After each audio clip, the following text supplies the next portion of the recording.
So I think it's pretty interesting. I really never have a problem buying constitutional silver, junk silver, 90% silver of any kind.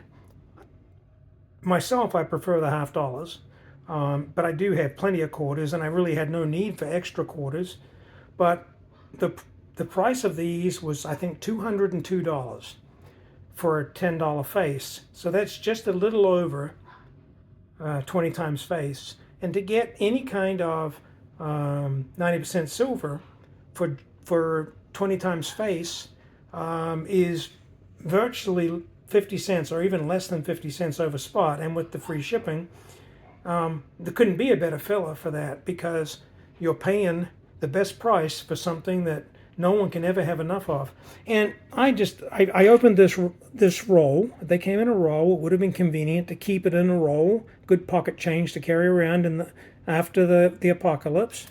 But I opened the roll to see what we had. It's all Washington quarters. There's never really been too many special Washington quarters. And the one thing you're often worried about is if someone was to sell you some 90% silver that's well worn, because it's, old and it's being circulated so widely. And in this whole batch, there's a couple of just beautiful, beautiful silver pieces that to me look like they've never been. These look like they came out of the mint yesterday, to be honest. These are just so darn pretty. So there's some real beauties in here. You can just see the color of them right there on the table. I think they jump out at you. Let me just see. And then I did spot one or two in here. Some people would call them slicks. I actually call them beautiful.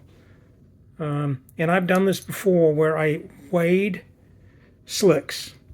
And this one, I can physically feel, absolutely feel, just how thin this is, comparatively speaking. And it's slick. But I've got one slick, and I did find another one in here. Most of these feel reasonable. Here it is. Okay, another one. This one's not even as bad. But you can see it's beginning to lose the date. No, that's not even it. But anyway, 2 or 3 tops in this out of 40 quarters. And I've done the math. You can take some brand new quarters and weigh them, and they're going to be a little underweight of what you expect. And you take 10 or 20 quarters and you throw a couple of slicks in there, and you're tenths of a gram less than you would expect. So this $10 worth of silver should have 7.15 ounces of silver. And if I have less than 7.12, I would say, so 3/10 of an ounce different out of 40 coins. It really does not affect the value. No one's going to complain about having 2 or 3. Now, if 20 or 30 of these were slicks and they were all a gram light, you're talking an ounce of silver missing, right? So yeah, we couldn't have that. But I've actually done it with copious quantities of quarters and half dollars, and honestly, it swings and roundabouts. There's enough coins that are overweight compared to the ones that are underweight that it really balances out. And like I say, you're within tenths of grams and sometimes tenths of ounces, or hundreds, not even tenths of ounces, I'm sorry, hundreds of ounces.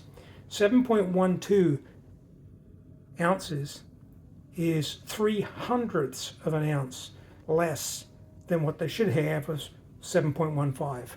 So 3/100ths of an ounce is meaningless when it comes to the value of that silver. So I've gone, that's enough talking about these quarters. Let's get back to the other items here, and we'll finish this video up. Thank you very much. Okay, I'm going to edit the end of this. This is not the end of the video, it's just the end of this section.